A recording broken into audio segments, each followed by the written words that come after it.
que se vincula con los contenidos del eje 2 y también con contenidos del eje 3 y del eje 4. Hoy nos acompañan Sergio Salinas Porto y Edgardo Emiliano.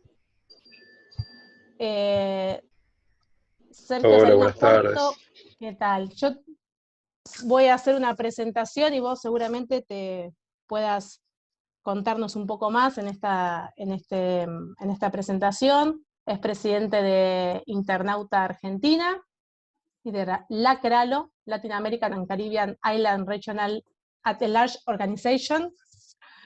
Bueno, un poco no podés contar de qué se trata esto, porque se vincula con la idea de la gobernanza en Internet. Y Edgardo Emiliano es trabajador también técnico profesional en la Universidad Nacional de Mar del Plata, ha trabajado en el Sistema de Educación Abierta y a Distancia de la Universidad Nacional de Mar del Plata, y actualmente también es responsable del área tecnológica de la Unidad de Apoyo Central del CIED de la Universidad Nacional de Mar del Plata. Y a su vez es representante en Mar del Plata de la Asociación Argentina de Usuarios de Internet. Bueno, le damos la bienvenida, les agradecemos su presencia, y bueno, sin más vueltas, les doy la palabra para que nos puedan contar un poco de qué se trata esto de la gobernanza en Internet. Bueno, muchas gracias, Mercedes. Es un gusto poder estar con todas ustedes y todos ustedes. Feliz Día de Internet. Hoy es un día que nos une a todos y nos une por varios temas, pero el tema más importante es que hoy nos une en una plataforma digital en donde nos estamos conectando por varias cosas. Nos conectamos porque tenemos infraestructura en el país, y eso significa que tenemos un cablecito que llega a nuestra casa, o tenemos ondas de Wi-Fi con las cuales podemos captar nuestra conectividad, o tenemos datos en nuestros celulares, pero además nos encuentra porque tenemos también un nombre de dominio, el zoom.us es un nombre de dominio, cada aplicación que nosotros utilizamos tiene un nombre de dominio, y a la vez también nos conectamos porque hay números IP. Si nosotros lo miramos de esa forma, vamos a encontrarnos que continuamente estamos con números IP, con nombres de dominio o con infraestructura. Continuamente tenemos eso en nuestras manos, y habitualmente no tomamos esencia de esto. Yo quiero contar primero qué es el Día de Internet. El Día de Internet es una efeméride que en el año 2005, a instancias de la Cumbre de la Sociedad de la Información en Túnez, viajamos para poder discutir cuestiones que tenían que ver con la sociedad de la información, la importancia del acortamiento de la brecha digital, lo importante que era poder acceder a discutir cuestiones que tenían que ver con los usuarios, pero también discutirlos con los gobiernos, las empresas, y es ahí donde había un día, que era el 17 de mayo, que era el día del telégrafo, cosa que ya no usamos más, a no ser que alguna de ustedes la esté usando y no sabemos, pero si no, el telégrafo es una tecnología que está fuera de uso, pero sí entonces le planteamos a Naciones Unidas, primero fue una charla informal, y después lo planteamos formalmente en nota, que cambien el día del telégrafo por el día de Internet. En realidad era el día de las comunicaciones y de la sociedad de la información. Después nosotros lo transformamos en el día de Internet y las telecomunicaciones porque era mucho más fácil para poder comunicar esto. Si no, hay que explicar lo que es la sociedad de la información, y ahí empezamos con todo un divague y una discusión, si se quiere, enmarcada dentro de la filosofía, si es sociedad de la información o si es sociedad de la comunicación. En ese marco, nosotros estamos festejando esto, que tiene tres pilares: el acortamiento de la brecha digital, el acceso de las personas con discapacidad al mundo digital, por lo tanto, que todas las cosas que nosotros utilicemos digitalmente sean posibles de ser, por un lado, utilizadas por personas porque esto esencialmente es imagen, entonces, por personas con discapacidad visual, o en su defecto, por personas con discapacidad, y a su vez, eso tenía dos capas. Una capa que se puedan escuchar audiolibros y todo lo que nosotros conocemos desde los temas que tienen que ver con las lógicas áudicas, pero también que cuando nosotros pasemos nuestro mouse por una imagen, esa imagen tenga un relato, que no sea solamente algo que diga imagen, o desconozco lo que hay porque existe un JPG, sino que en realidad esa imagen tenga un relato y me haga pensar, o me haga imaginar qué es lo que está pasando en esa imagen. Bueno, eso ahora es algo que es posible, pero en aquellos momentos, en el 2005, recién comenzaban todo este tipo de cosas. Pero en esa instancia, después del 2005, nosotros tuvimos un nuevo desafío, que era incorporar al eslabón más débil de una cadena de poder económico a las discusiones, a las grandes discusiones del tema de Internet. ¿Ustedes alguna vez, si ven o se imaginan cómo funciona Internet, van a decir, yo mando un mail y alguien lo recibe? Yo escribo un nombre de dominio en un navegador y alguien, y el navegador me va a llevar a ese lugar. Yo escribo en Google algo y el buscador me resuelve esa consulta y me devuelve, ¿qué? Una respuesta. Eso sucede porque hay estabilidad en Internet. Porque la Internet, tal cual nosotros la conocemos, está cuidada para que esto funcione como lo conocemos nosotros que funciona. Yo hago una pregunta, tengo una respuesta. Hago una consulta a un servidor, el servidor lo que me responde es la página tal que estaba buscando. Esa es la lógica de Internet. Ahora, ¿quién controla eso? ¿Quién logra que eso funcione? Es un organismo que se llama ICANN. Hoy Mercedes, una de las cosas que dijo era que yo presidía para América Latina y Caribe el LACRALO. LACRALO es la parte de la región de América Latina y el Caribe en ICANN. Y ICANN es el gobierno mundial de Internet. El otro día, charlando con los docentes de la cátedra, yo le decía, es el lugar donde se corta la pizza en Internet.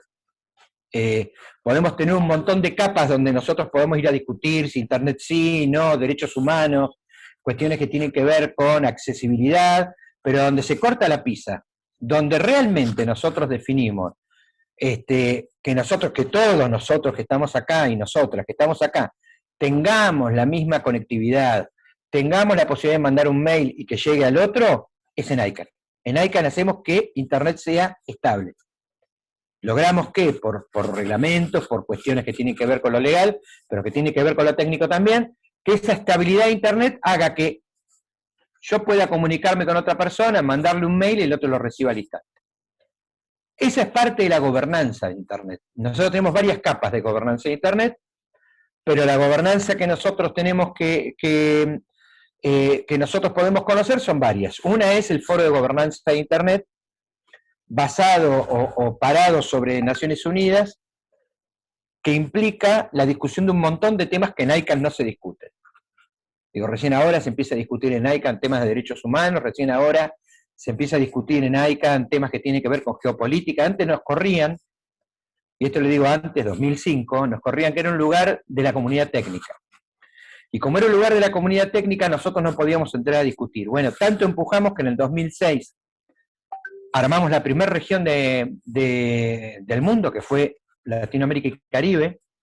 Tanto empujamos que tuvimos un lugar en en el board, que antes el lugar en la silla del board era solamente para las empresas y para los estados, más una silla fija para Estados Unidos. Logramos que Estados Unidos no esté más en esa silla fija, y logramos también discutir de igual a igual con los decisores de políticas de Internet qué es lo que queríamos y qué es lo que necesitábamos los usuarios. Eso pasó en un proceso del 2006 a la fecha, que son 15 años. En estos 15 años nosotros logramos, y esto nace en Argentina, esto nace, una de las personas que hizo eso fui yo, la otra es otro compañero de mi organización, que los dos empujamos para que eso funcione. Esa lógica, así como se ve esa foto de una Internet en donde pocas mujeres había, en donde no estaba la cuestión de género planteada en términos de poder dentro de una organización de esas características, donde no se discutía derechos humanos, y se empezó a discutir, donde no se discutía geopolítica cuando todo era política. Digo, pues este es el otro tema. La gente del expertise técnico siempre te dice que ellos hacen cuestiones técnicas, pero no hacen política. Y después te das cuenta que hay algunos que ponen un cablecito de más o un cablecito de menos, y justamente los cablecitos de menos siempre están en los lugares con más pobreza.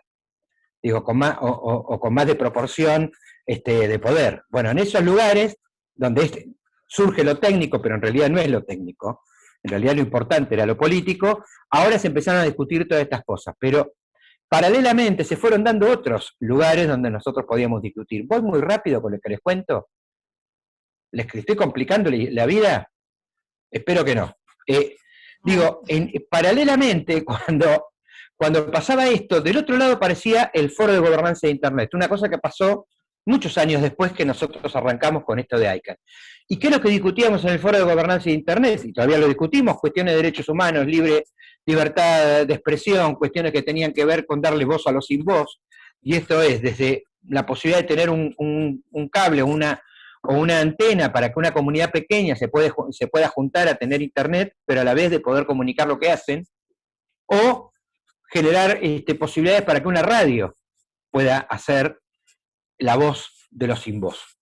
Digo, recordemos la ley la ley de Servicio de Comunicación Audiovisual en el 2009, que después fue destruida en el último gobierno, en el gobierno anterior, en el gobierno de Macri.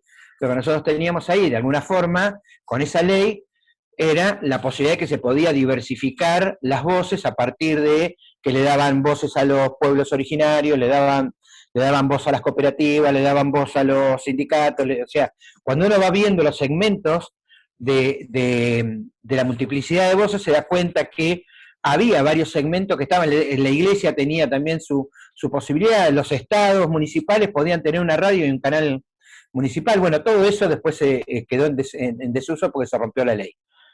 Pero ese era el proceso que se fue dando en el IGF y que se fueron dando también en esa reunión que yo les digo, que se llamaba la Cumbre la Cumbre Mundial de la Sociedad de la Información en Túnez, que había tenido una versión anterior en el 2003 en Ginebra. Bueno, todo eso que nos permitió ir a poner la voz de los argentinos o la voz de América Latina o ir a poner presión con una visión distinta de los medios concentrados, de las construcciones de empresarias, son las que ponen en manifiesto en estos últimos tiempos un debate. Y ese debate es ahora, por ejemplo, el decreto de necesidad y urgencia y la ley de servicio de comunicación audiovisual, el DNU 690/20. ¿Escucharon de ellos? De que Internet, telefonía celular y televisión por suscripción, o sea, los servicios TICs ahora son servicios públicos esenciales.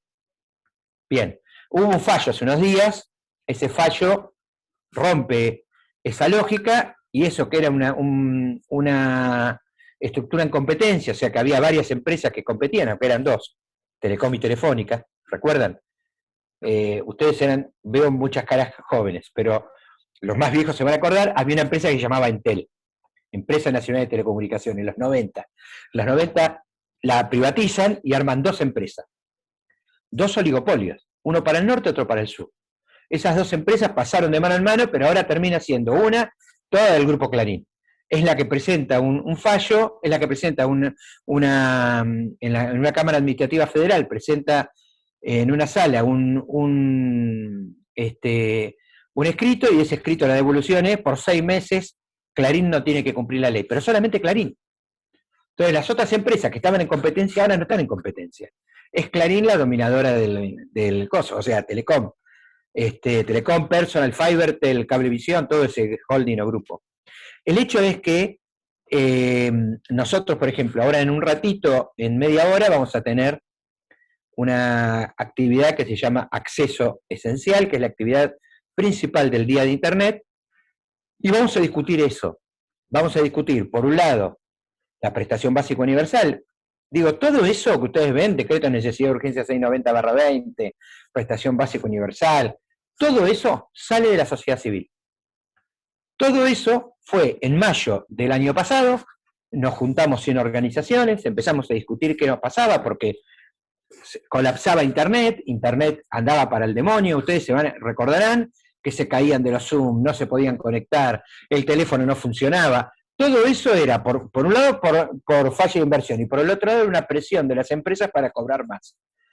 Entonces, esas dos cosas se juntaron en la tormenta perfecta. Lo que pasa es que repercutía con los usuarios. O sea, nos mataba. Nos seguían pidiendo plata, pero en el servicio era malísimo. Nos juntamos 100 organizaciones, presentamos un proyecto de decreto y sale el decreto, así como lo ven. Esa lógica que fue interesantísima porque, digo, fue munida de un montón de ideas, de discusiones, enriquecida por el debate, que es un debate que tiene la gobernanza. La gobernanza de Internet tiene este grado de debate, un debate múltiple, diverso y de diversos actores. Eso se dio después en ese marco fundamental que fue el decreto de necesidad y urgencia, hoy parado por 6 meses para un solo grupo. El grupo Movistar sigue cumpliendo la ley, el grupo Claro también, el único que está por fuera de la ley es este grupo que contaba hoy. Pero digo, todo esto, que fue un gran avance por parte de la sociedad, de los vecinos y las vecinas, nos juntamos 100 organizaciones, éramos 100 ONG. La verdad es que pensamos en un Internet para presente y futuro. Digo, no pensamos en Internet para el pasado. Y necesitábamos, y teníamos como principio que conectarse no era un privilegio, era un derecho. Realmente, si alguno de ustedes conoce a alguna persona que no tiene teléfono celular, que no tiene Internet y que no tiene cable, uno lo mira con cara rara, ¿o no? Uno no dice, pero esto, ¿cómo es que no tiene nada? Es peor que un ermitaño. Bueno, lo que sucede en la Argentina es que ya dejó de ser un sector de privilegios. Yo tengo Internet en el celular desde que apareció Internet en el celular. Entonces, tengo esa cosa que en algún momento fue un privilegio, porque vos podías aguantar, ir a tu casa y hacer alguna cosa por Internet. Pero después se multiplicó esto. Entonces hoy cada uno de nosotros lo entiende como esencial. Cualquier persona necesita un celular para estudiar, digo un celular porque es lo que más, es lo portable, ¿no? Lo que uno puede tener en el bolsillo. Vos podés estudiar, podés consultar, podés buscar trabajo, podés hacer que te llamen para un trabajo, podés llamar a emergencias porque tenés COVID, o podés saber qué le pasa a tu papá o a tu mamá que tiene COVID. Digo, ese es el marco tan importante que tiene Internet hoy para nosotros. No podemos vivir en términos comunicacionales, no podemos vivir sin estar conectados. Lo que viene ahora es un gran debate, pero un profundo debate, de cuánto es el daño que nos causan estas empresas. Digo, y esto se está dando no solamente en Argentina, se está dando en el mundo entero, porque esa discusión también se está dando, digo, en otros países. ¿Por qué las empresas, digo, si yo quisiera saber cuánto vale el barril de petróleo, googleo y me dice cuánto vale hoy el barril de petróleo? Si yo quiero saber cuánto vale el quintal de trigo o quiero saber la tonelada de soja, les puedo asegurar que en 5 segundos lo saben, o en menos. Tardan más en escribir en Google que en que Google les dé la respuesta.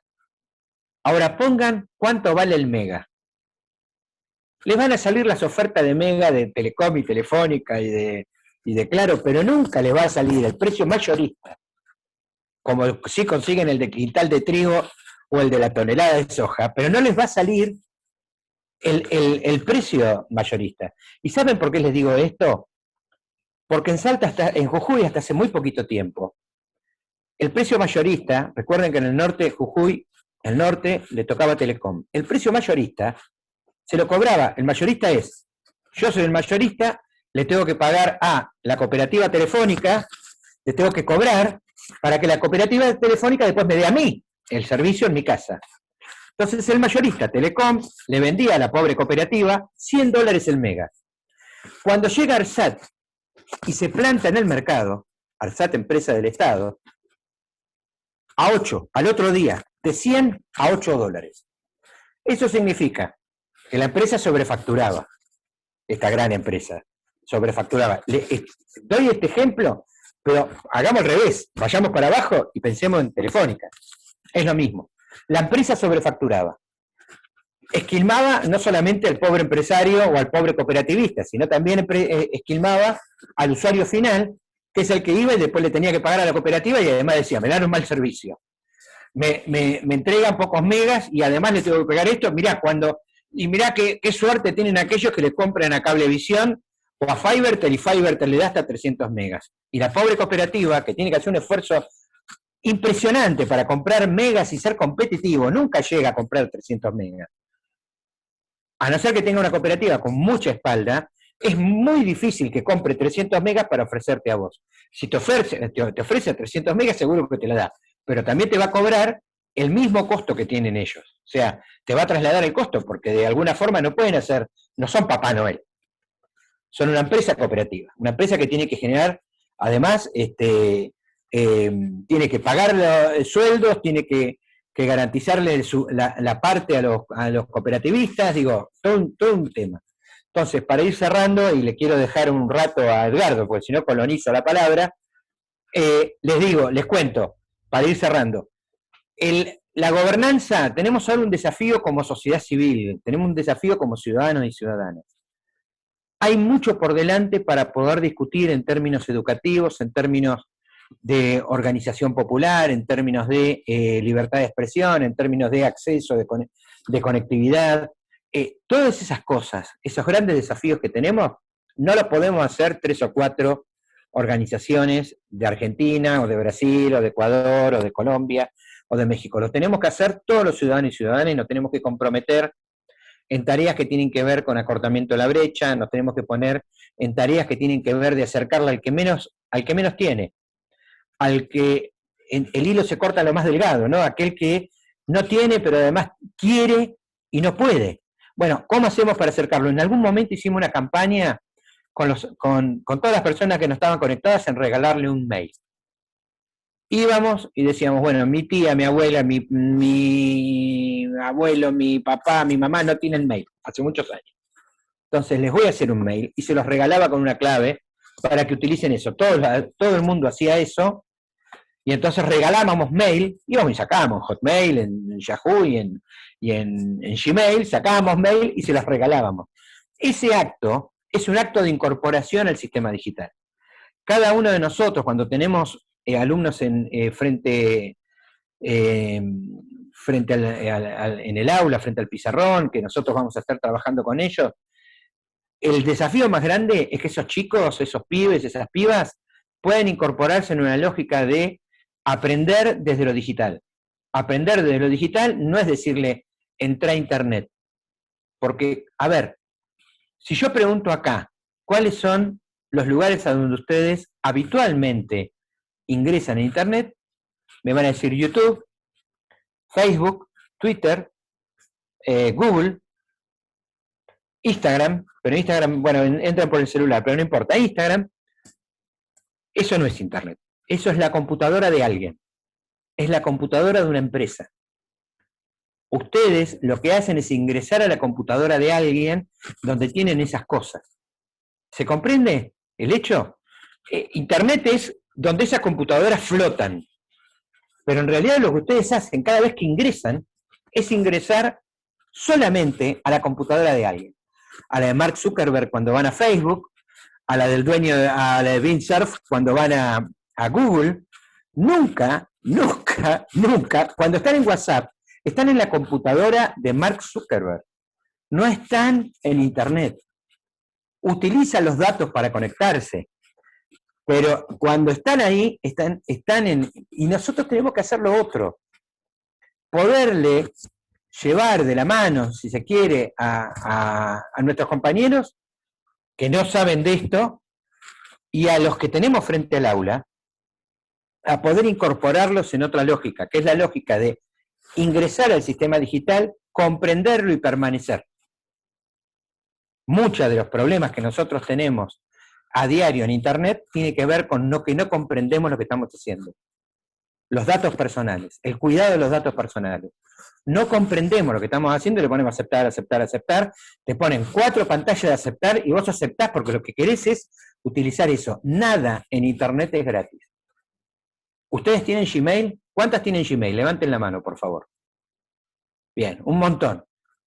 el mail de Gmail, Edgardo levantó la mano también, el mail de Gmail es gratis, ¿no es cierto? ¿Alguien pagó algo? Pagaron con sus datos personales, chicos. Todos pagaron. Los datos personales no es la fecha de nacimiento y tu nombre, ¿eh? Son todos tus contactos, toda tu familia, todo lo que comunicaste, todo. Tu celular es de Google. Por lo tanto, todo lo que haces con el celular,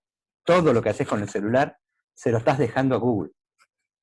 Entonces, esto es lo que tiene que pensar cada vez que le ponemos a aceptar algo. Digo, ahora sí te dejo, Edgardo. Pero les dejo pensando en esto. No todo, todo tiene un costo en Internet. No hay nada gratis. Cuando le dicen esto es gratis, después se lo terminan cobrando. En algún momento les cobran, porque dicen, bueno, ahora se terminó la gratuidad, mañana empezás a pagar, o lo otro que puede suceder es que no te cobro nunca, pero utilizo todo lo que tenés. Todo. ¿Y cuál es el problema? Miren, y esto va a ser complicado lo que voy a decir. En los 70, para sacar tu libreta de direcciones, había grupos especiales del Estado que generaban terrorismo de Estado, que te chupaban, te capturaban y te torturaban hasta que vos les des la libreta de dirección.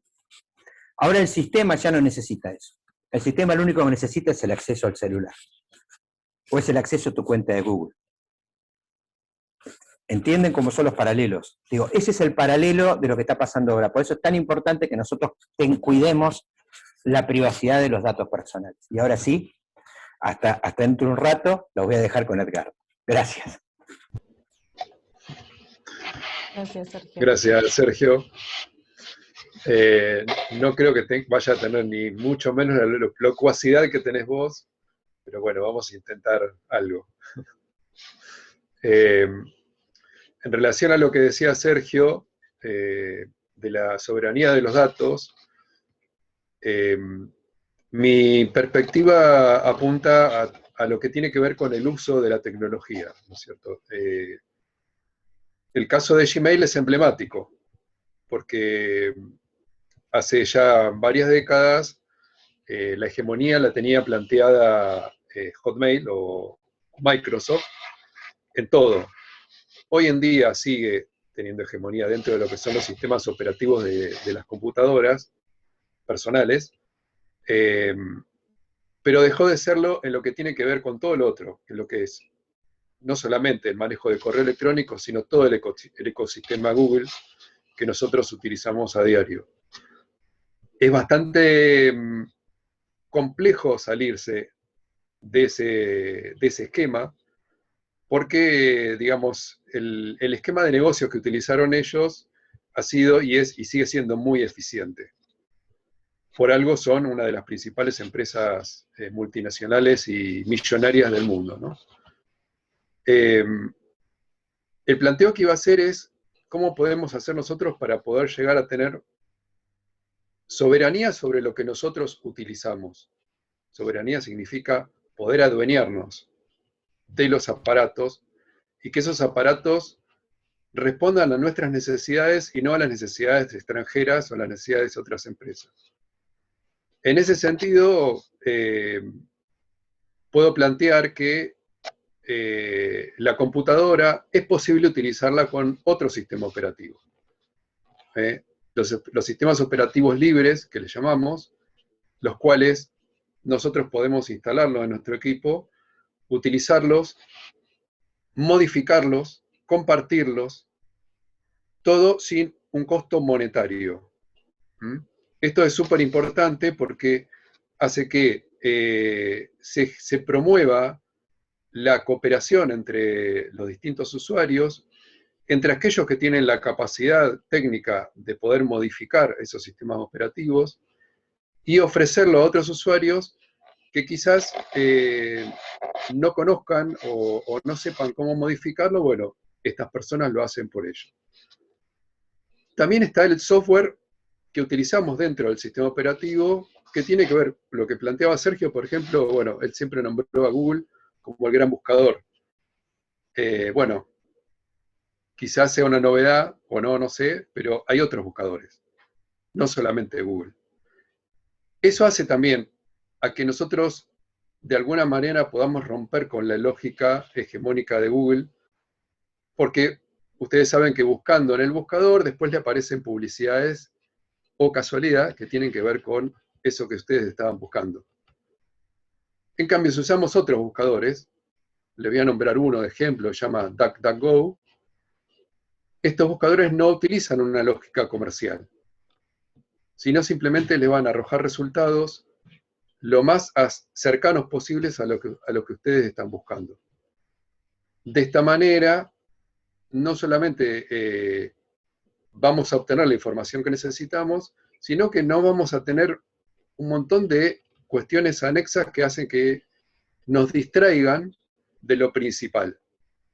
Si nosotros estamos buscando información académica, por ejemplo, bueno, se va a abocar específicamente el resultado a esa situación. Lo importante que planteaba Sergio respecto de la soberanía de los datos, de la soberanía tecnológica, porque también, así como existe el software libre, también está el hardware libre.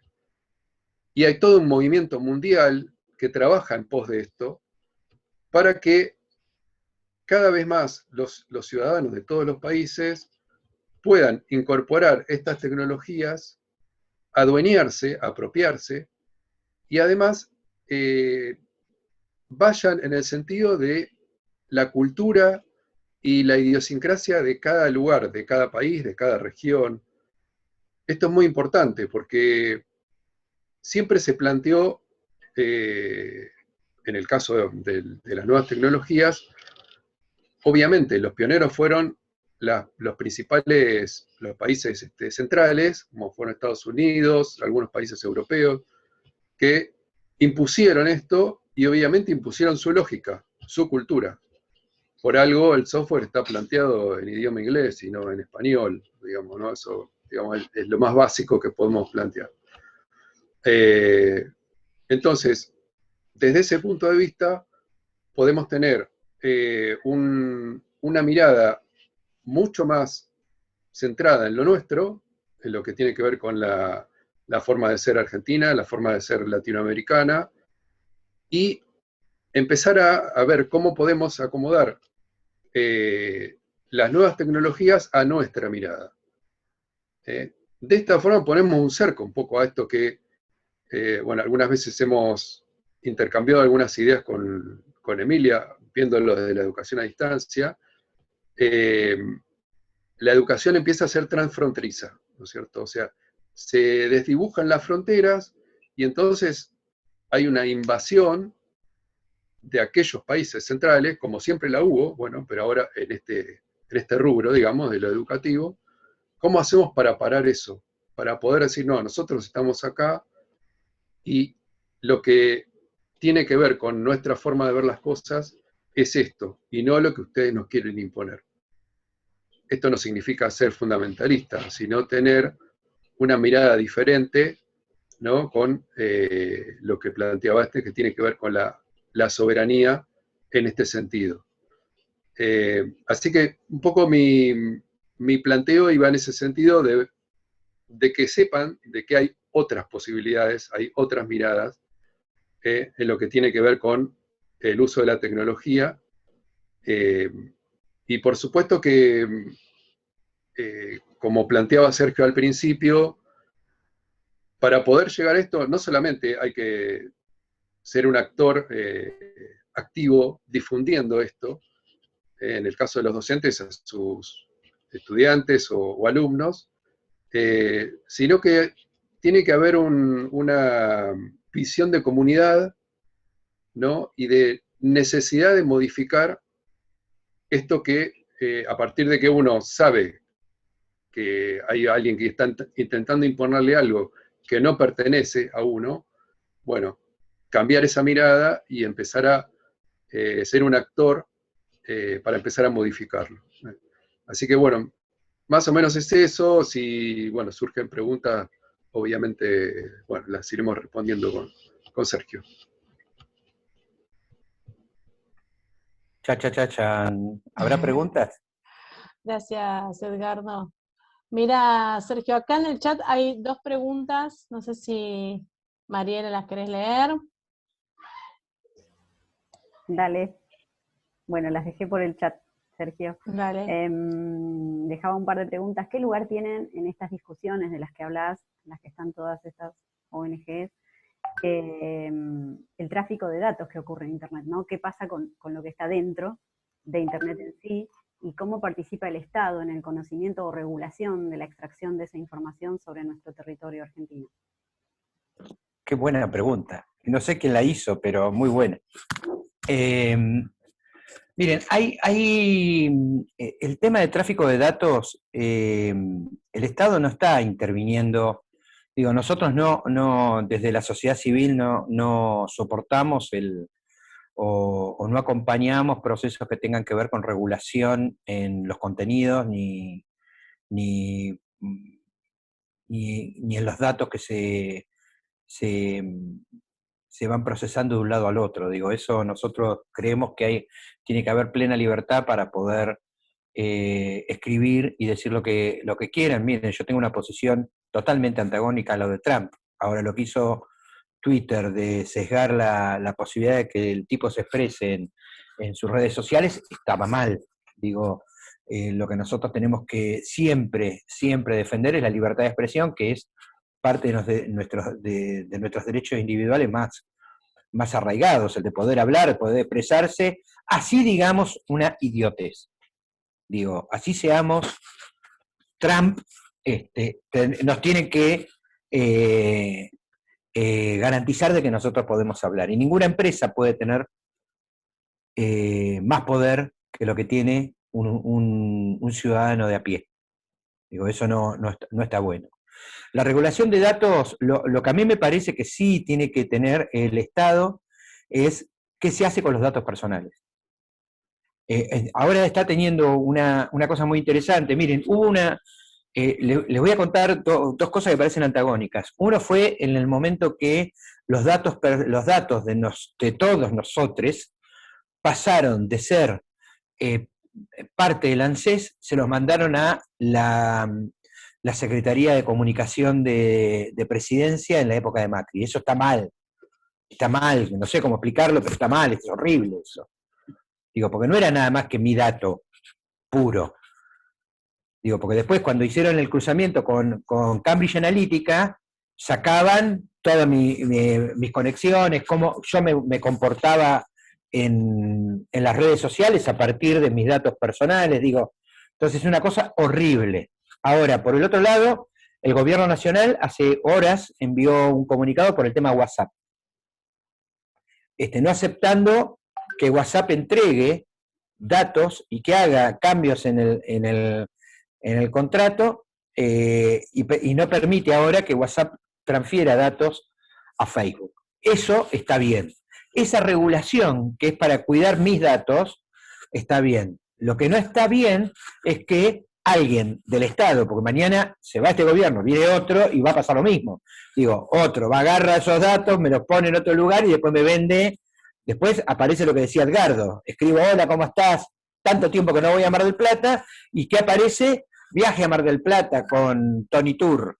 Digo, ¿existe Tony Tour todavía? No sé, bueno, pero y no hay nada mejor, va en barco, va en tren, lleva el Facor Extrasense, que creo que esa no está más. Pero, digo, pensemos en esto de los datos tomados como un tráfico normal, y eso tiene que estar, el tráfico de datos tiene que funcionar, y otra cosa muy distinta es qué hacemos con esos datos y cómo los manipulamos. El Estado no puede ni regular lo que digo, la libertad de expresión tiene que existir, ni tampoco manipular mis datos para después poder hacer campaña. Digo, porque esas terminaron después, los datos que se manipularon terminaron después vendiéndole cosas digan que no podíamos comprar nada en esa época, pero salieron a vendernos cosas con esos mismos datos. Algunas empresas que les interesaba quedarse con el país. Tenían acceso a la base de datos. ¿Qué otra pregunta había? No sé si la contesté, pero tenía ganas de decir esto. Sí, gracias, gracias. ¿Había otra pregunta? Hay una pregunta de Emilia, si no me parece leer mal, que me consultaba si es lo mismo, yo si quise decir DuckDuckGo, por ahí se entendió tac, pero no es duck, de pato en inglés. Así se llama el buscador. Y me pregunta si Mozilla, o sea, Mozilla Firefox, es libre también. Sí, es una organización que se dedica a desarrollar software, no solamente navegador, tiene otras aplicaciones, siempre centrado en la privacidad del usuario. Digamos, esto es una premisa que siempre ha tenido Mozilla, la fundación, en el desarrollo de todo su software. Sí, hay otro buscador que se llama StartPage, por si también quieren anotarlo, yo les dejo acá en el chat. También tiene esa premisa, es mucho más seguro inclusive que DuckDuckGo, para que lo tengan en cuenta. Es interesante, voy a hacer un link a lo que vos dijiste, Edgardo. Mozilla, digo, los creadores de Internet, aquellos que crean Internet, no están muertos. Graham Bell, que inventó el teléfono, sí. Pero los que crearon Internet viven, están entre nosotros. Digo, Tim Berners-Lee es el que creó el navegador. O sea, para que ustedes pongan http://www.dinternet.org.ar, lo inventó Tim Berners-Lee. Yo estuve con él en el 2014 dando una charla en Brasil, en San Pablo, por la Net Mundial. Nos había invitado Dilma Rousseff y nos tocó un panel juntos para hablar. Ahí nos peleamos porque él decía hay que liberar todos los datos, y le digo, vos porque sos inglés. Digo, en Argentina, nosotros liberamos los datos y no sabemos qué hacer con los datos que liberamos. Ahora ustedes, los imperios, sí saben qué hacer con los datos, ya están esperando que Argentina los libere para después podernos comprar la soja más barata. Como los datos quiere decir el clima, cómo funciona el agro en el país, qué proyecciones hay con los animales. Entonces, si se liberaban todos los datos y todos los datos eran libres y los estados liberaban los datos, se apropiaban de los datos de aquellos que no procesábamos bien los datos o que no le encontrábamos la vuelta al mate, el agujero al mate, y se quedaban con esos datos. Entonces, una gran discusión. Y los otros creadores de Internet, Vint Cerf, que hoy es CEO, es el evangelizador de Google y de Internet. Vint Cerf es el que creó el TCP/IP. Ustedes, es una cosa de locos, pero si alguno alguna vez tuvo que llamar a una empresa de Internet para poder conectar el módem, les dice, entren acá, abran esta ventana y cuando tienen que cargar en el TCP/IP, tienen que hacer tal cosa y poner un número. Lo que están poniendo ahí es un número IP. El número IP y el TCP/IP lo creó Vint Cerf con Steve Crocker. Los dos viven. Entonces, los dos están en ICANN,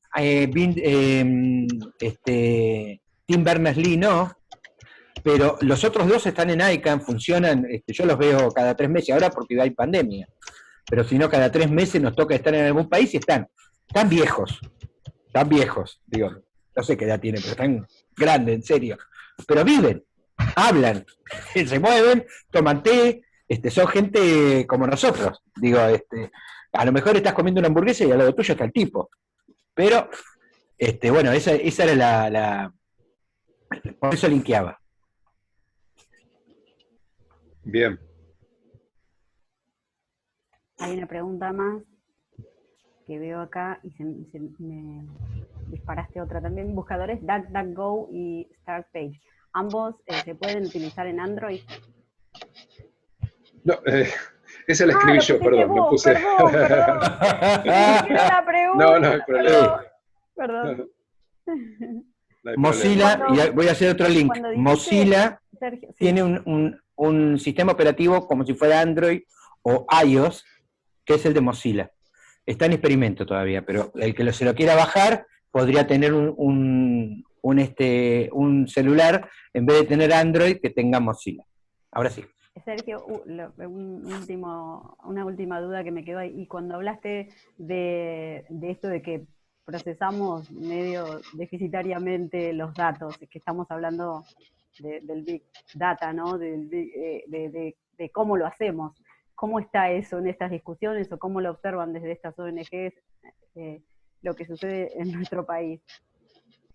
Mira, la Argentina avanzó, yo creo que ha avanzado en algunas cosas, pero en otras me parece que no tiene, como en toda América Latina. En América Latina y Caribe está pasando exactamente lo mismo.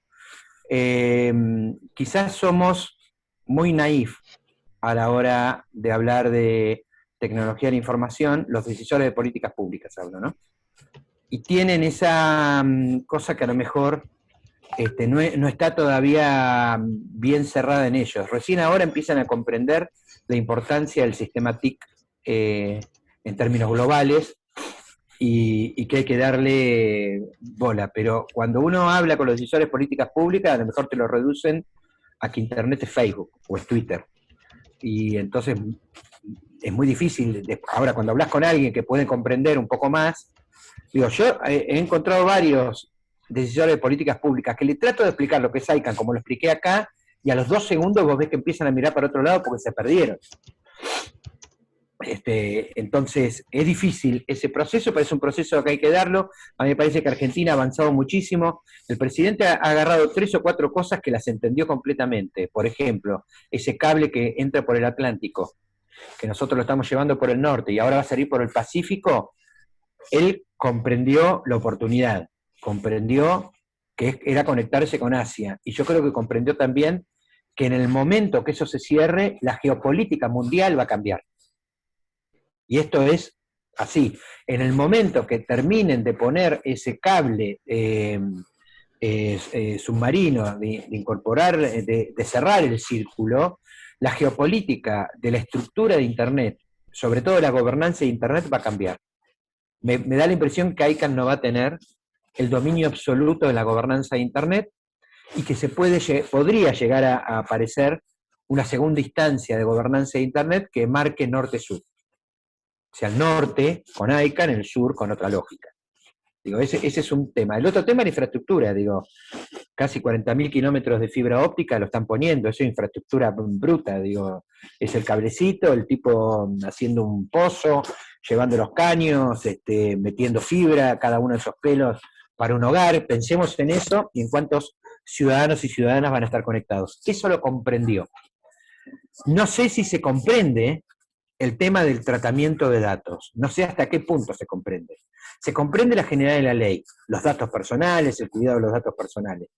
La profundidad de la Big Data, no sé hasta qué punto nosotros estamos avivados. Digo, quizás aquellos que están en el CONICET, que es para mí la Universidad Nacional, todas las universidades nacionales son el reservorio de la inteligencia nacional, ahí a lo mejor se está viendo. El tema es cómo trasladás eso a la política, o sea, cómo eso se comprende rápidamente en lo que estamos hablando. Yo veo que son 18:59, chicas, chicos, y tengo que entrar en otro Zoom para hacer el acto del Día de Internet. Así que yo los tengo que dejar en este momento. Me quiero despedir. Si hay más preguntas, estoy a disposición. Cuantas veces me llamen o me necesiten, sepan que estoy. Gracias Mercedes, gracias Patricia, gracias Mariela y Emilia, porque esto es un avance, que una cátedra tome este día en especial y tomen estos temas en especial para todos aquellos que somos luchadores de los derechos de los usuarios, es un lujo. Así que enormemente agradecido y quedo a disposición de todas ustedes. Nos vemos. No, Feliz día. Gracias. Agradecida a nosotras. Chao. Adiós, estamos en contacto, te agradecemos. La verdad que para nosotros un orgullo escucharte, tenerte acá en la cátedra compartiendo y con todo lo que nos estás transmitiendo junto con Edgardo. Y bueno, te tomamos la palabra.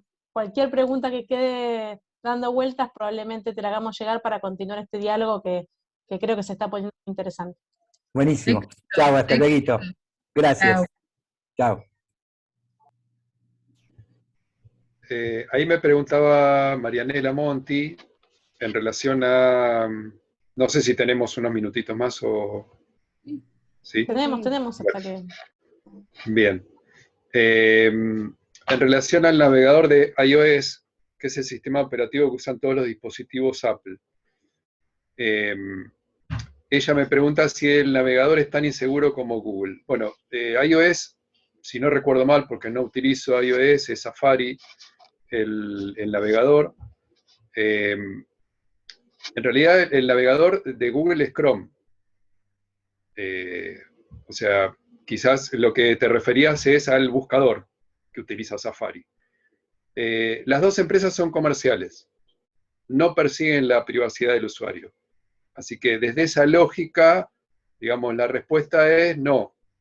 Digamos, sí, digamos, no hablando de inseguridad, sino de que ellos trafican con los datos que nosotros les brindamos.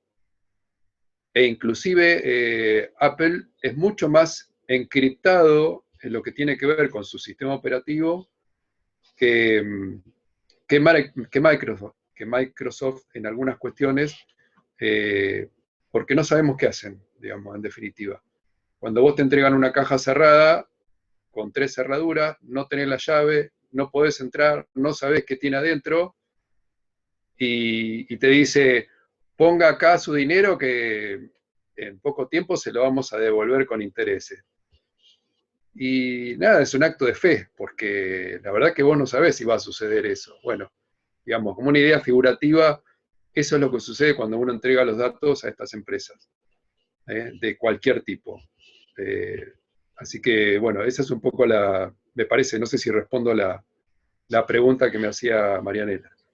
Sí, yo me refería en realidad al navegador que trae el iOS como... porque yo en realidad cuando entro al navegador como buscador me sale Google. Pero el navegador no es Chrome, es el original del teléfono. Safari, es creo uno que que se tiene llaman... como una brújula. Sí, Sí, es Safari. Es Safari. Ah, está bien. El navegador. Lo que pasa es que tiene, eso... el navegador tiene, todos los navegadores tienen un buscador que se instala por defecto. ¿No es cierto? En el caso de Chrome, viene el Google instalado por defecto. En el caso de Safari, por lo que vos me comentás, también vendría.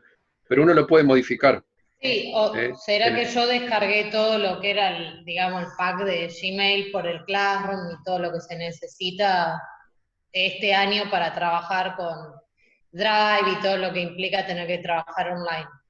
Pero sí, a eso me refería a mi pregunta. Lo que pasa es que, como verán, estoy con el bebé encima y escribo a medias y se me complica.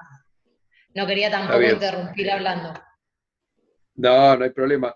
Es importante que conozcan esto, ya tanto en los navegadores que son en las computadoras de escritorio, las notebooks, como los dispositivos móviles, tablet o teléfonos, tienen posibilidad de cambiar el buscador que van a utilizar. No necesariamente tiene que utilizar Google como buscador por defecto. Inclusive vienen app, DuckDuckGo tiene una app específica con un navegador propio. Entonces, bueno, esas cosas las pueden ir modificando en el teléfono, que por lo general lo usamos mucho ahora, para que cuando van a hacer una búsqueda rápida no les utilice Google como buscador, sino utilicen estos otros que les mencionaba. Y Edgardo, te hago una consulta, porque en el dilema de las redes sociales aparece al final, no sé si la han visto, que es muy interesante la película, aparece al final este buscador, que no me acuerdo qué CEO, de qué empresa, Juan.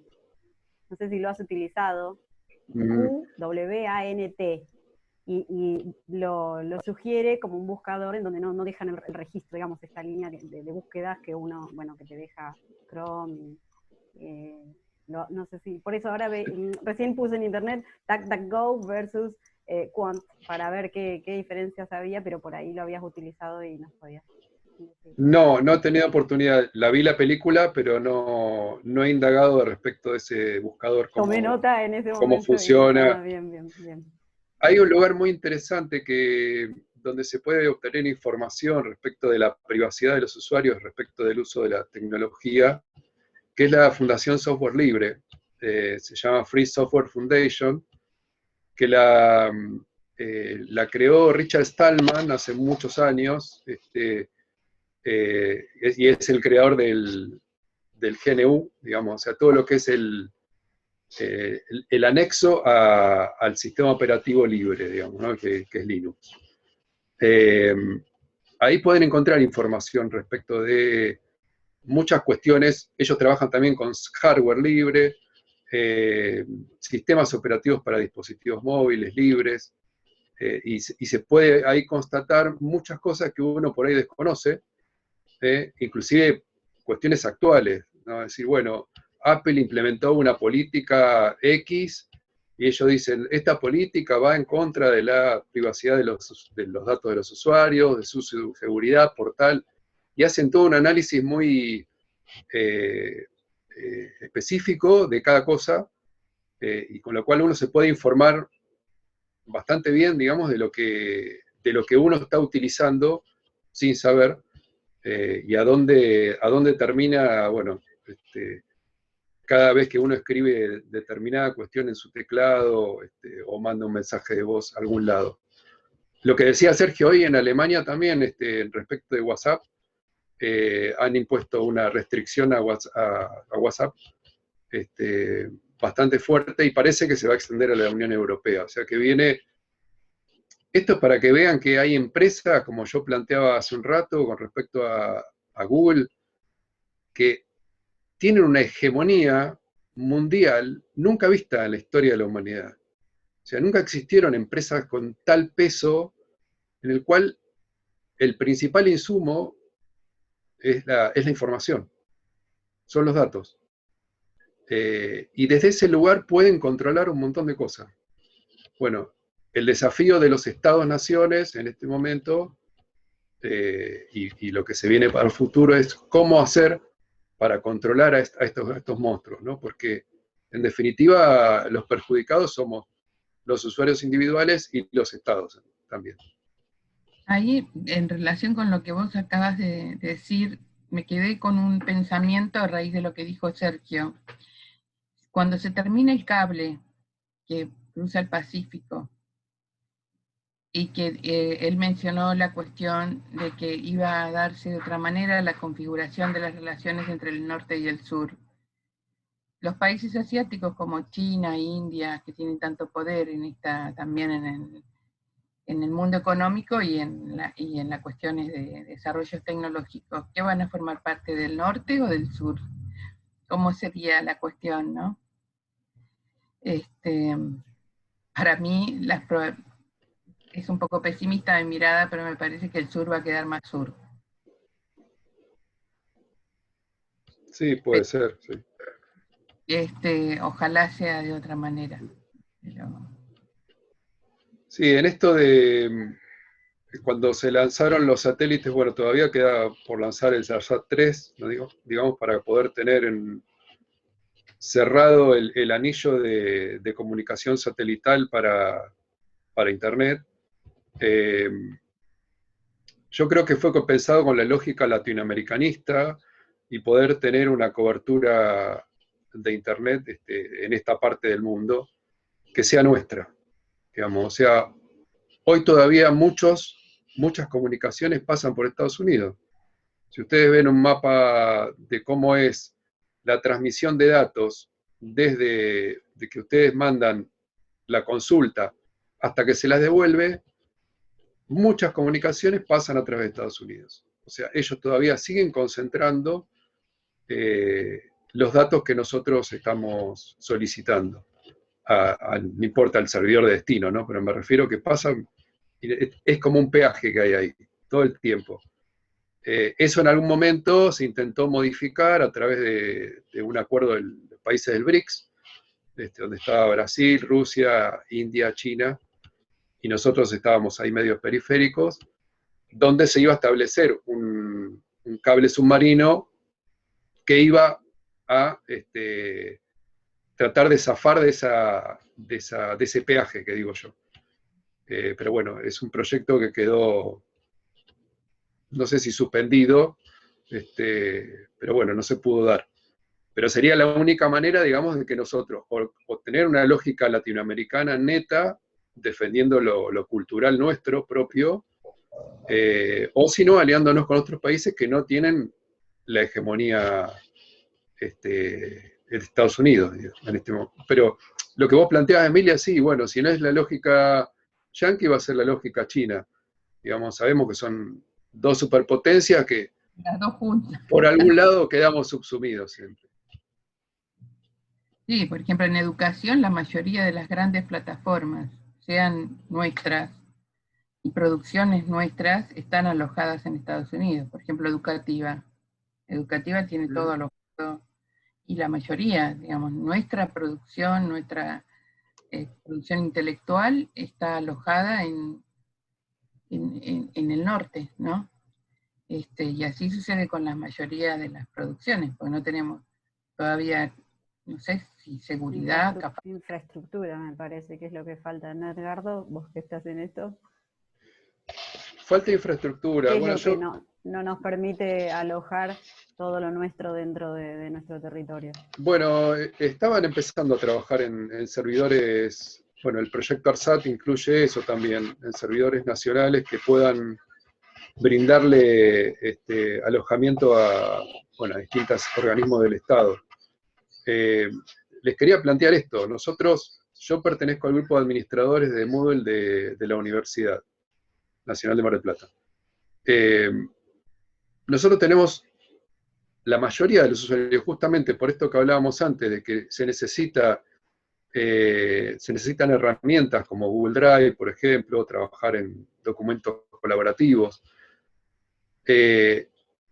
Los productos son muy buenos.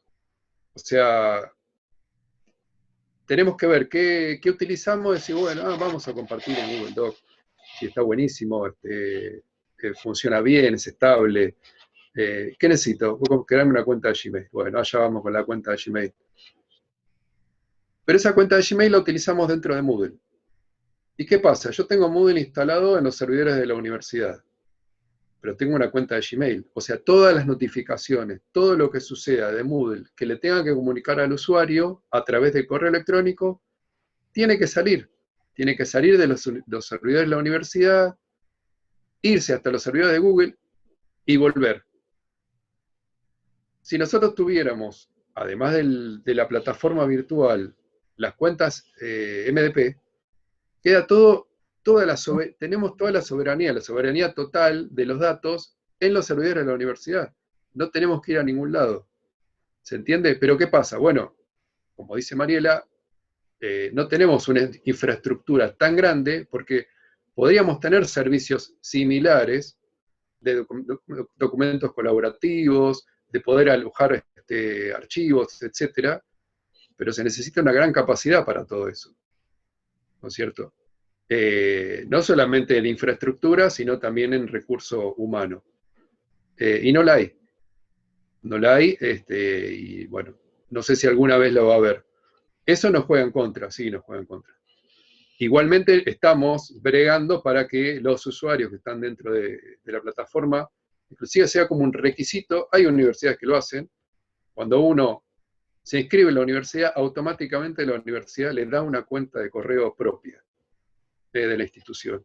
Y va a ser como, no digo como su DNI, pero su segundo DNI dentro de la institución, donde le van a comunicar absolutamente todo. Eso es soberanía también.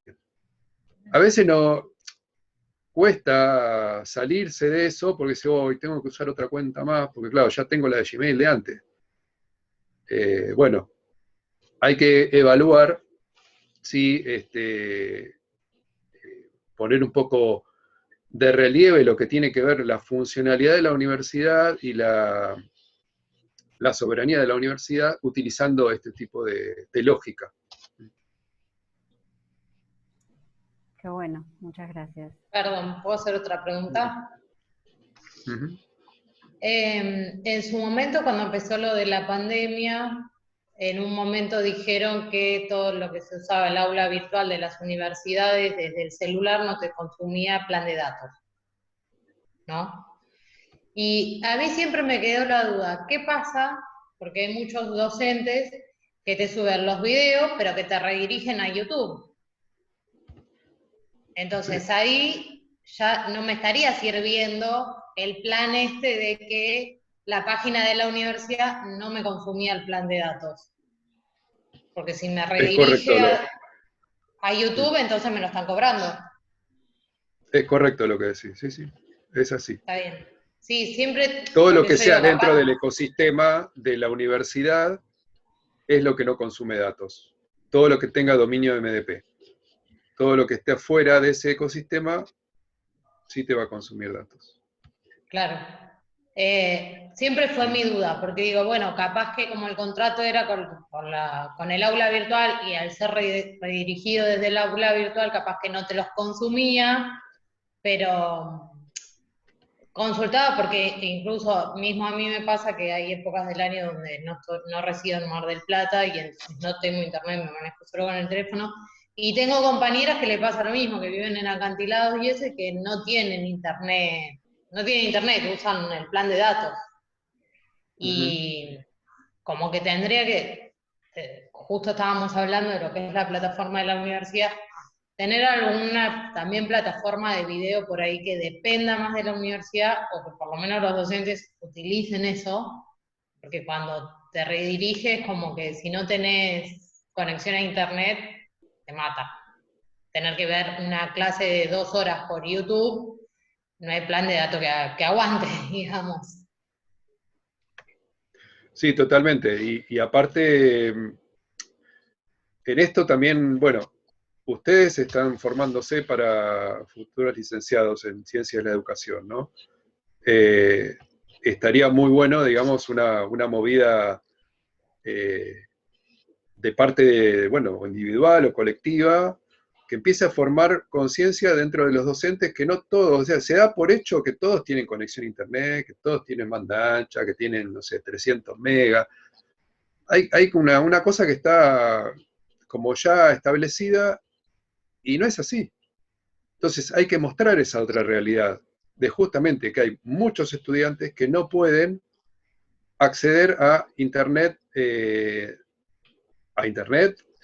vía Wi-Fi, digamos, con tarifa plana, y otros que ni siquiera tienen banda ancha, digamos, tienen una conexión muy limitada. Esta realidad hay que hacerla conocer. Los propios estudiantes capaz que serían... es más observable en lo que es el nivel secundario. Yo que soy docente de secundario, capaz que ahí es más observable, porque acá como encima en esta carrera particularmente, que somos casi todos adultos, creo que debe haber muy poca gente que tenga 18 años recién salido de del colegio y empezó esta carrera, sobre todo los que somos la primera corte, como que se supone que ya tenemos, no sé, la vida armada, digamos, ¿no? Pero lo que es secundario, por ejemplo, ahí, en muchos barrios, ahí se recontrantó que no tienen accesibilidad. Claro. En lo que fue por lo menos la pandemia, ¿no? Por más que también decían, todo lo que es página de educación es gratuita, la de Educar, pero no es tan así, porque no es lo único que se usa. Sí, sí, claro, sí, sí. Valeria Fernández pregunta, aunque se incruste el video, si hay consumo de datos igual, sí, porque igual, aunque están no derive a utilizando la en los página. servidores, están utilizando en los servidores de YouTube, de Google, en definitiva. Sí, sí. Ricardo, Sí, yo sí, hay ahí de consumo de paso datos. hago una pregunta ya en términos prácticos también, pero respecto a WeTransfer como alternativa, ¿no? Para esta cuestión de reproducir el video y el consumo de datos, la política de privacidad o demás, digamos, ¿es mucho más seguro en algún caso enviar por WeTransfer el video? En términos de privacidad, no de consumo, porque el consumo claramente es menor. No conozco la política de privacidad de WeTransfer. Okay. Lo he usado el servicio, sí, pero no conozco. Porque acá se cruzan... Sí.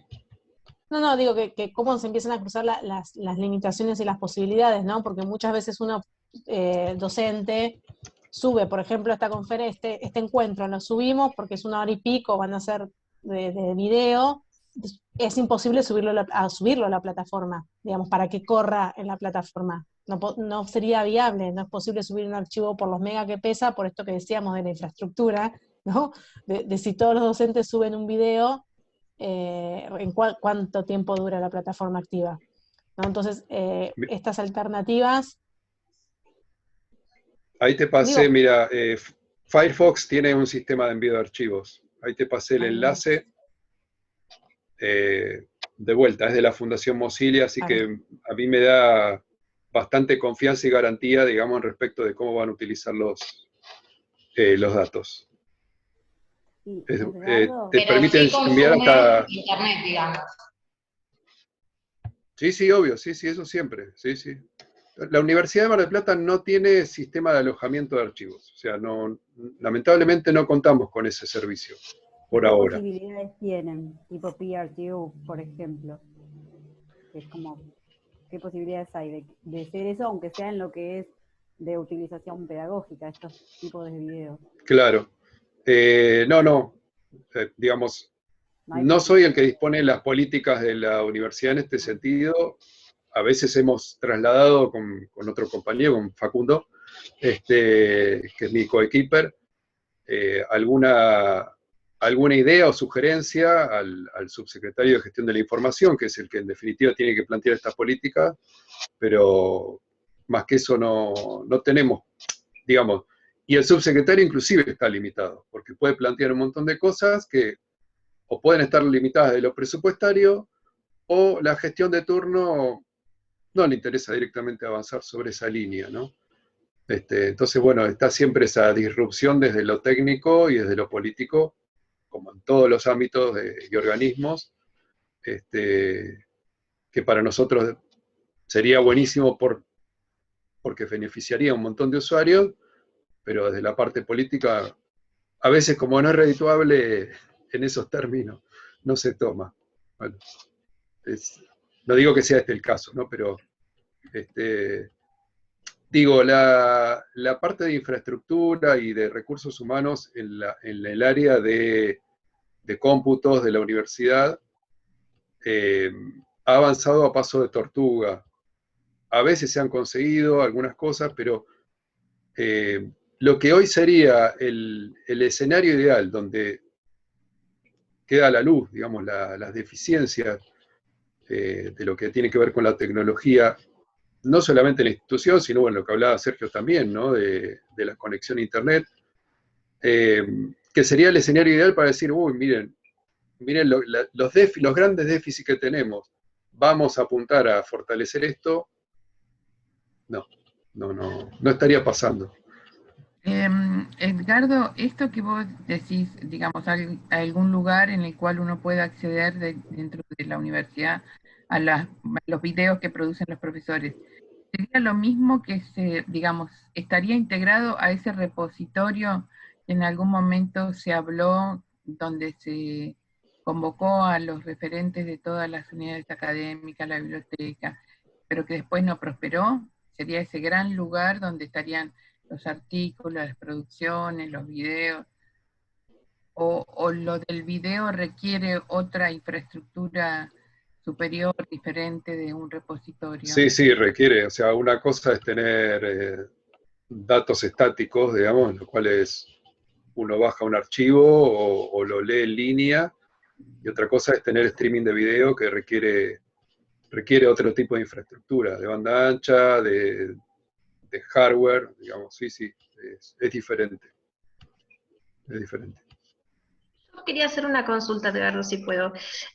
Nosotros estamos hablando de el cuidado de los datos en cuanto a los buscadores, pero por ejemplo, para un teléfono celular, a la hora de descargar aplicaciones, las aplicaciones de uso frecuente o más comunes, te piden para descargarse desde Play Store, te piden una cuenta de Gmail, y a su vez son todas las que estuvimos hablando quizás, ¿no? Y son o sea, no se me ocurre una alternativa para WhatsApp, por ejemplo, para comunicarse, no sé, un docente con sus alumnos en este momento, o de hecho, en la facultad tenemos grupos de WhatsApp, y el modelo de comunicación que implementó WhatsApp está como muy cotidianizado como para buscar una alternativa que cuide los datos a su vez. ¿Entiende lo que quiero decir?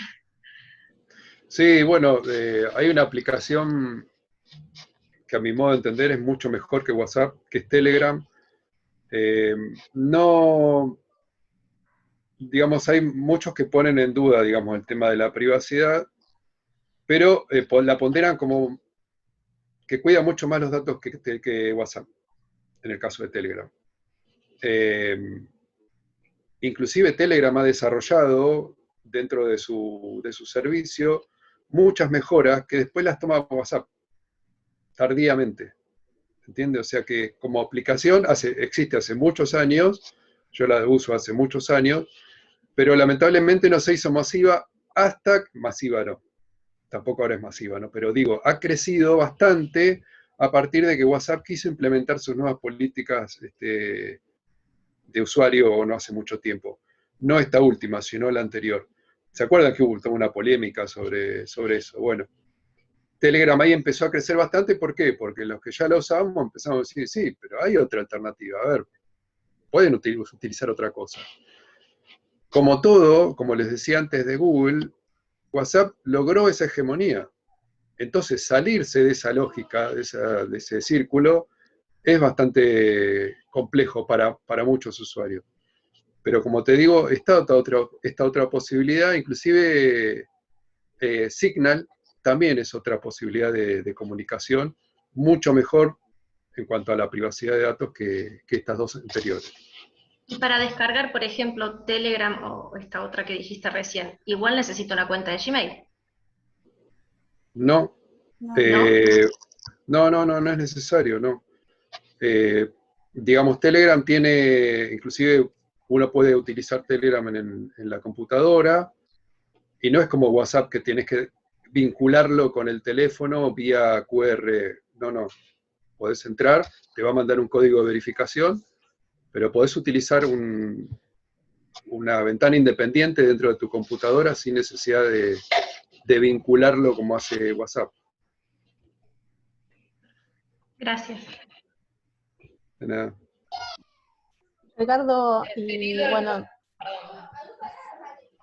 con lo de Telegram, referido al uso de datos, porque WhatsApp, ahora casi todas las compañías, viste, te dicen, tenés WhatsApp gratis, o lo que miras por WhatsApp como que no consumes, salvo que te redirija a un YouTube y eso. ¿Con Telegram es así o sí consume? Porque yo, la verdad, lo uso para mirar televisión, Telegram, pero... por Bueno, eso preguntaba ahí si se podía hacer el grupo. Ahí entra a jugar algo que se llama neutralidad de la red, y bueno, es un problema. Es un problema porque justamente las empresas que tienen posición dominante logran este tipo de beneficios, como hace WhatsApp cuando las empresas prestadoras le eximen al usuario del uso de datos para utilizarlo. No debería pasar con Telegram. No debería pasar. Entonces volvemos a lo mismo. Si los usuarios o las entidades que agrupan a los usuarios no luchan por sus derechos y decir, necesitamos que todas las aplicaciones que son de comunicación no consuman datos, al igual que WhatsApp, bueno, estaríamos ganando una batalla importante, porque si no te obligan a utilizar una sola. ¿Por qué? Porque yo no tengo posibilidad de pagar más dinero en datos para utilizar otra. Así como pasa en eso, el tema de que haya, por ejemplo, surja alguna plataforma de streaming de video a demanda, como Netflix, que se llame Películas Hermosas, qué sé yo, no sé cómo se llame, pero la otra no tiene el suficiente peso como para imponerse, lo mismo, o sea, va a haber un desbalanceo que siempre va a terminar favoreciendo a la primera. Estamos en ese problema. Y como les decía antes, también esto se acrecienta aún más ahora en este contexto. Perdón, un pensamiento que... Ay, perdón, Mercedes. No, pero está bien, Yamila. me quedo pensando que al final el problema son las decisiones políticas, porque ahora lo estamos viendo en el ámbito de la tecnología, pero si empezamos a pensar en política ambiental o educación ambiental, si pensamos en cuestiones de género, hay un montón de temas, de núcleos temáticos que son importantes, que requieren una atención, que requieren un cambio de paradigma y de sentar las bases, que se terminan trabando en cuestiones políticas. Digo que los pequeños grupos interesados al respecto luchan casi en solitario, y después la sociedad en general es como que va avanzando a medida que avanza su rutina diaria, su cotidianidad, y quedan ahí todas estas cosas truncadas en el ámbito político. Es como un poco desilusionante, ¿no? Digo. Sí, por ello un poco quería hacer una intervención en ese sentido, ¿no? Porque como para que no nos quedemos con esta sensación, me parece que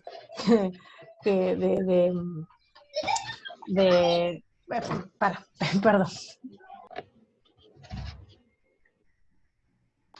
Bueno, un diente caído en el medio del simposio.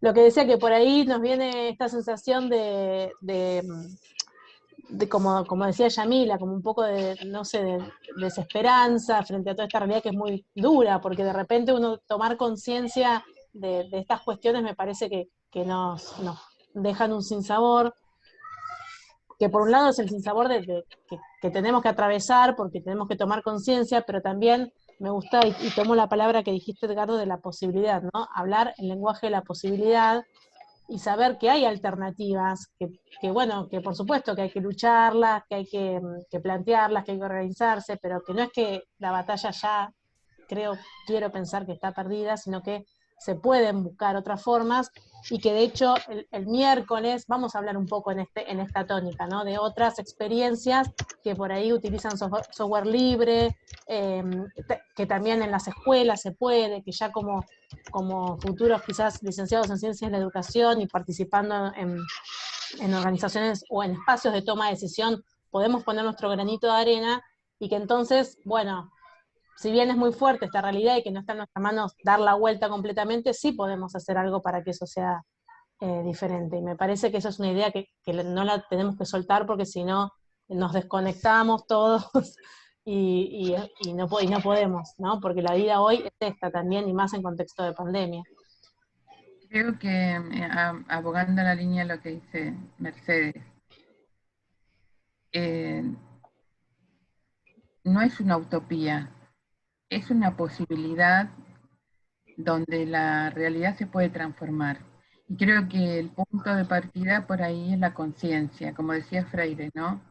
Esa conciencia de encarnada, digamos, en el sentido de que me duela, no me guste, y que, bueno, las posibilidades de participar y transformar la realidad a veces son lejanas, a veces no tanto, pero me parece que, bueno, nosotros como cátedra tenemos la obligación, o por lo menos nos la ponemos, no sé si la tenemos, pero nos la ponemos de mostrar esas cosas, reflexionar sobre eso, y no plantear una asignatura que se llame tecnología educativa, donde todo lo que aprendan en este cuatrimestre dentro de 3 años no exista más o pase a formar parte del eje 1, donde hablamos de la instrucción programada, todas esas cosas viejas que ya no existen, porque es así, digamos, la mayoría de las cosas que ustedes hoy los rodean tecnológicamente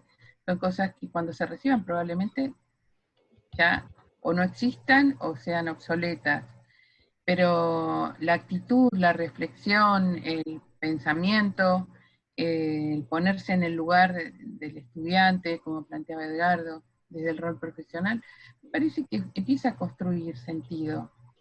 Hasta hace unos años atrás no existía la ley Micaela, no existía la ley Yolanda, que habla de lo ambiental, y hoy ya a mí como pedagoga en el sistema donde trabajo, estoy acompañando cursos para 600 estudiantes de ley Micaela, dimos del cuatrimestre pasado para 100 docentes, para personal universitario.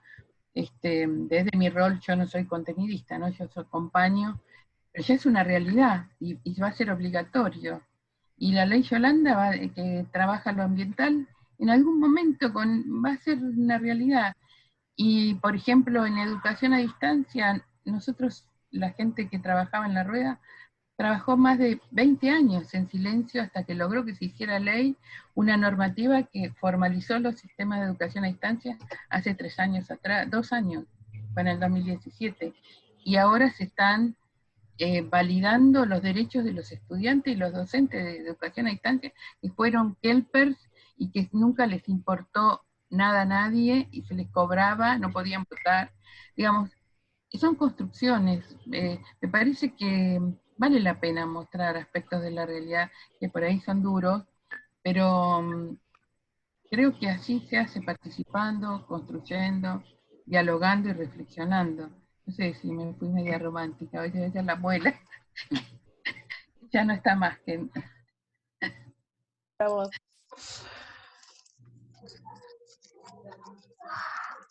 Bueno, no sé si hay alguna pregunta más, que más me parece que con todo lo dicho y con esta reflexión, me parece que de alguna manera cerramos hasta el miércoles por lo menos este camino plantando, o bueno, regando una semillita ya plantada de lo que es el sentido de la tecnología educativa en el plan de la licenciatura en Ciencias de la Educación. No sé si alguien quiere hacer algún comentario, alguna pregunta.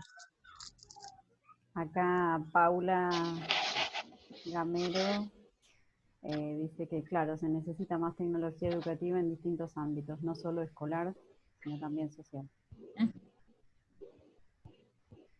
Me inspiró Emilia, estaba inspirada en Emilia. Muy bien, muy bien. Nos dejó calladitas. Bueno, y este es el primer paso, hablando de la realidad. Bueno, yo quería agradecerles nuevamente a Mercedes, a Emilia, a Mariela como nueva integrante, el ofrecimiento a participar y bueno, nada, brindar un poco de experiencia o de mirada para, bueno, enriquecer un poco la futura carrera o la presente profesión de cada uno de cada una de ustedes. Así que muy agradecido por la invitación nuevamente. No, gracias a vos. Gracias a vos, Edgardo, ya participaste el año pasado y volvés a acompañarnos. Nos hiciste también ahí la invitación con Sergio. La verdad que creo que fue una jornada muy, muy enriquecedora. También agradecerle, bueno, a Mariela, que es adscrita a la cátedra, que estuvo participando en la organización. Bueno, seguimos ahí, todavía no se termina. Pero también están Patricia y Valeria, que también son integrantes de la cátedra.